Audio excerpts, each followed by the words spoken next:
Python programming video series එකේ operator precedence එහෙම නැත්නම් කාරක ප්‍රමුඛතාවය ගැන තමයි අද කතා කරන්න හදන්නේ. මේක තෝරගන්න ප්‍රධාන හේතුවක් තමයි මේ A level paper එකේ MCQ ප්‍රශ්නවල අනිවාර්යෙන් එක ප්‍රශ්නයක් අපිට මෙන්න මේ කාරක ප්‍රමුඛතාවය සම්බන්ධයෙන් අපෙන් අහනවා. ඒකින්ද තමයි අපි මේකට සූදානම් වෙන්න ඕන. අපි බලමු මොකද්ද මේ කාරක කියලා කියන්නේ මොනවද කියලා ඉස්සෙල්ලාම. එතකොට මේ කාරක කියලා කියන්නේ විචල්යන් හා අගයන් මත විවිධ මෙහෙයුම් කරන්න පාවිච්චි කරන දේවල් වලට අපිට කියන්න පුළුවන් Python කාරක කියලා. Python භාෂාව වගේම වෙනත් භාෂාවලත් මේ කාරක කියන එක භාවිතා වෙනවා. අපි බලමු මේ Python වල ගොඩාක් වෙලාවට භාවිතා කරන කාරක කීපයක් තමයි මේ දක්වලා තියෙන්නේ. ගණිතමය කාරක, සැසඳුම් කාරක, තාර්කික කාරක, පිටුවනුසරිත කාරක වගේ කාරක වර්ග තියෙනවා. අපි දැන් අද කතා කරන්න හදන්නේ කාරක ගැන නෙවෙයි. කාරකවල තියෙන මේ ප්‍රමුඛතාවය මත පදනම් කරපු ලැයිස්තුව ගැන තමයි අපි කතා කරන්න හදන්නේ. එතකොට මේ ලැයිස්තුව ගැන කතා කරද්දී ලැයිස්තුවේ ඉහළින්ම තියෙන්නේ වරහන්. අපිට මතකයි මේ අපි ගණිතය සඳහා මේ කරන මෙහෙයුම් වලට අනුපිළිවෙලක් හදාගත්ත අර වං බෙගු ඒආ එහෙම නැත්නම් බොඩ් මාස් කියන අනුපිළිවෙල. ඒ වගේ තමයි මෙතෙන්දිත් මේ බ්‍රැකට් එකට එහෙම නැත්නම් වරහනට තමයි වැඩිම ප්‍රමුඛතාවයක් දීලා තියෙන්නේ. ඊට පස්සේ පහළට යද්දි බලා ගන්න පුළුවන් ඔය බලය. ඒ වගේම මේ තුන්වෙනියට තියෙන්නේ මේ bitwise not එක එහෙම නැත්නම් මේ අර කම්ප්ලිමන්ට් එක කියලා ගන්න අපි ඒක ගැන. හතරවෙනියට තියෙනවා අපි නිතරම ගණිතයේදී භාවිතා කරන ගණිත කර්ම ටිකක්.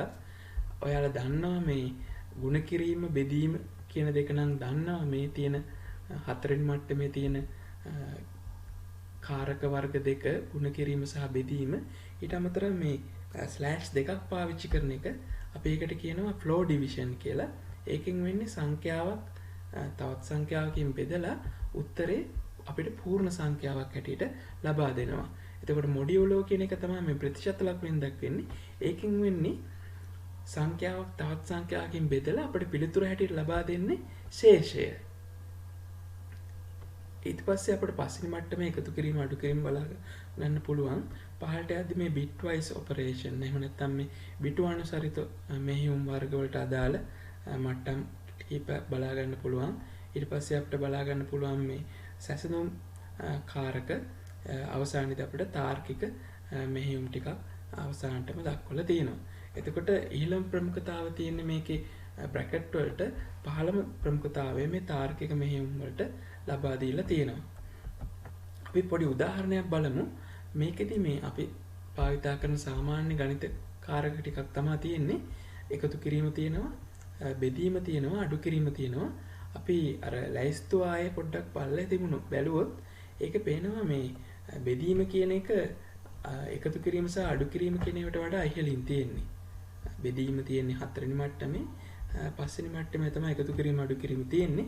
ඒකින්ද අපි බෙදීම කියන එක ඉස්සෙල්ලාම කරලා ඉන්න වෙනවා. එතකොට මේ අනුපිළිවෙල මේ සටහනේ දක්වලා තියෙනවා. ඔයාලට මේක හිමීට බලන්න ඕන නම් පෝස් කරලා බලන්න පුළුවන්. එතකොට අංක 1ෙන් දක්වලා තියෙන මෙහෙයුම අපි ඉස්සෙල්ලාම කරනවා. මොකද බෙදීමට මූලිකත්වය දෙන්න ඕනින්ද ප්‍රමුඛතාවය දෙන්න ඕනින්ද අපිට 12 4ෙන් බෙදුනම 3 කියලා උත්තරයක් එනවා. ඊට පස්සේ අපි අන්න දරුවෙක් අහන්න පුළුවන් දැන් මොකද්ද මම කරන්නේ? එකතු කිරීමද අඩු කිරීමද කරන්නේ?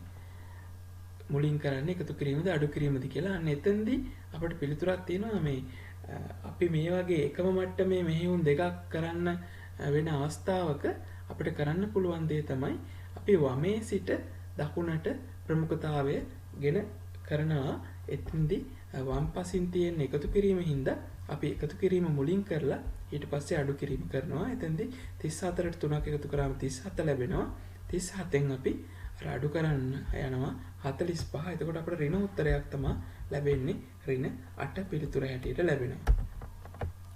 මේ කලින් කතා කරපු කාරණේම තමයි මෙතනදී කතා කරන්නේ. එකම මට්ටමේ ඔපරේටර්ස් කිහිපයක් තියෙනකොට අපි මොකක්ද කරන්නේ කියන එක. මේ උදාහරණයත් එක්කම කතා කරන්න 5 2කින් ගුණ කරලා ෆ්ලෝ ඩිවිෂන් එකක් තියෙනවා 3න්. එතකොට මේ ගුණ කිරීම සහ ෆ්ලෝ ඩිවිෂන් එක එකම මට්ටමේ තියෙන මෙහෙයුම් දෙකක්, කාරක දෙකක්. එතකොට අපි මෙතෙන්දි ඉස්සෙල්ලාම කරන්නේ මොකද්ද? 5 2න් ගුණ කරාම 10යි. 10 ෆ්ලෝ ඩිවිෂන් 3 කියලා කියන්නේ 10 3න් බෙදලා පිළිතුරු පූර්ණ සංඛ්‍යාවක් හැටියට ලැබෙනවා. එතකොට අපිට 3 කියන එක තමයි මෙතෙන්දි පිළිතුර හැටියට ලැබෙන්නේ. මේට වඩා පොඩි වෙනස්කමක් සිද්ධ වෙනවා මේ මෙහෙයුම් කාරක වලට. එහෙම නැත්නම් මේ තරු දෙක පාවිච්චි කරන්නේ අපි බලයක් පෙන්වන්න එක්ස්පොනන්ට් එකකට. එතකොට මේ මෙතෙන්දි බලන්න දෙකේ තුන්වෙනි බලය නැවත තියෙනවා ඒන 3 දෙවෙනි බලය විදියට. එතකොට අපිට මෙතෙන්දි කරන්නේ වෙන්නේ වම් පස සිට නෙවෙයි අපි මෙන්න මේ කාරණේ මතක තියාගන්න වෙනවා. අපි බලයක් සම්බන්ධ කටයුතු කරනවා නම් එහෙම නැත්නම් එක්ස්පොනන්ට් එකත් එක්ක වැඩ කරනවා නම් අපි දකුණේ සිට වමට යන අනුපිළිවෙලට තමයි කරන්නේ. ඒකින්ද 3 දෙවෙනි බලය මෙතෙන්දි ලබා ගන්නවා. 3 දෙවෙනි බලය 9යි. ඊට පස්සේ අපි 2 9 වෙනි බලය ලබා ගන්නවා. 2 9 වෙනි බලය තමයි මෙතෙන්දි පිළිතුරේ හැටියට 512 කියන පිළිතුර ලැබෙන්නේ. ඒ නිසා එතකොට මේ 2019 පේපර් එකේ A-level පේපර් එකේ ICT පේපර් එකේ 44 වෙනි MCQ එක බැලුවොත් ඒකේ දීලා තියෙනවා අපිට මේ කාරක මෙහෙයුම් සම්බන්ධ ප්‍රමුඛතාවය සම්බන්ධ ප්‍රශ්නය. මෙතනදී බ්‍රැකට් එකක් ඇතුලේ තියෙනවා ෆ්ලෝ ඩිවිෂන් එකක්. ඊට පස්සේ මොඩියුලෝ ඔපරේෂන් එකක් තියෙනවා. මොඩියුලෝ කියලා කියන්නේ සංඛ්‍යාවක් තවත් සංඛ්‍යාවකින් බෙදලා ශේෂය තමයි ලබා දෙන්නේ. ඊට අමතරව මේ ඉරි කැලෙන් එහෙම නැත්නම් මේ ඉරෙන් සිරස් ඉරෙන් දක්වන්නේ bitwise O කියන මෙහෙයුම. අපි බලමු කොහොමද මේක විසඳන්නේ කියලා. එතකොට මම අනුපිළිවෙලකට මේ ටික දැක්වුවොත් අපිට ෆ්ලෝ ඩිවිෂන් එකක් තියෙනවා. ඊට පස්සේ මොඩියුලෝ ඔපරේෂන් එකක් තියෙනවා. ඊට පස්සේ bitwise O ඔපරේෂන් එකක් තියෙනවා. අපි පොඩ්ඩක් ආයෙ මතක් කරගමු අර කාරක ප්‍රමුඛතා ලැයිස්තුව මතක තියාගන්න අපිට තියෙන දේවල් ටික ෆ්ලෝ ඩිවිෂන් එකක්, මොඩියුලෝ එකක් සහ bitwise O එකක්. අපි බලමු ෆ්ලෝ ඩිවිෂන් එක සහ මොඩියුලෝ එක එක මට්ටමේ තියෙන්නේ. එක මට්ටමේ තියෙනකොට අපිට එහෙනම් අර වමේ සිට දකුණට යන පිළිවෙලට ප්‍රමුඛතාවය දෙන්න වෙනවා. bitwise O එක තියෙන්නේ මෙන්න මේ 9 වෙනි ස්ථානයේ. එතකොට ඊට අවසානයේදීම තමයි අපි මේ bitwise O ඔපරේෂන් එක කරන්න වෙන්නේ. අපි නැවත ගිහිල්ලා බැලුවොත් අපේ විභාග ප්‍රශ්නෙට මෙතෙන්දී අපි පළවෙනි අංකයට අදාළ සුළු කිරීම කරන්න උත්සාහ කරමු. දෙවෙනි එක, තුන්වෙනි එක ওই විදිහට ආකාරයට යමු. එතකොට 100 ෆ්ලෝ ඩිවිෂන් 3 කියන දේ කරාට පස්සේ අපිට උත්තරේ 33 කියන එක ලැබෙනවා. හේතුව 103න් බෙදලා පූර්ණ සංඛ්‍යාවක් හැටියට පිළිතුර ලැබෙන්නේ 33 හින්දා. ෆ්ලෝ ඩිවිෂන් එකකින් වෙන්නේ පූර්ණ සංඛ්‍යාවක් හැටියට අපිට පිළිතුර ලබා දෙනවා. ඊට පස්සේ ඒ එන උත්තරය මොඩියුලෝ 4 කියලා තියෙනවා. ඒ කියන්නේ 33 4න් බෙදලා ඉතිරි කොච්චරද කියලා තමයි අපිට ප්‍රතිදානය හැටියට එන්නේ. එතකොට 33 4න් බෙදනවා අපි දන්නවා ඉතිරි වෙන්නේ 1ක් කියලා. ඊට පස්සේ අවසාන තුන්වෙනි මෙහෙයුමේදී අපිට තියෙනවා 1 bitwise O 8 කියලා. ඒ කියන්නේ කලින් පියවරෙන් ආපු එකනේ අපිට මෙතන ගන්න තියෙන්නේ. ඒතර 1 bitwise O 8 කියන එකේ අපිට පිළිතුර වෙන්න ඕනේ මොකක්ද? ඒක හොයන්න අපි නිකම්ම බෑ. අපි මෙන්න මේ 1 කියන සංඛ්‍යාවත් 8 කියන සංඛ්‍යාවත් ද්විමේ පාදයට හරවගෙන එන්නේ ඒ සංඛ්‍යාවල අනුරූප බිටු අතර O මෙහෙයුම කරන්න ඕන. මොකද්ද O මෙහෙයුමදී වෙන්නේ? O මෙහෙයුමේදී අපි ආදානය කරන ලබන ආදාන දෙකෙන් එකක් හෝ එක වුණොත් ප්‍රතිදානය එක විදියට ලබා දෙනවා. ප්‍රතිදානයේ බිඳුව වෙන්නේ ආදානයන් දෙකම බිඳුව වෙන අවස්ථාව විතරයි. බලමු මේක බලාගෙන යමු අපි මේ පැත්තේ ඉඳලා.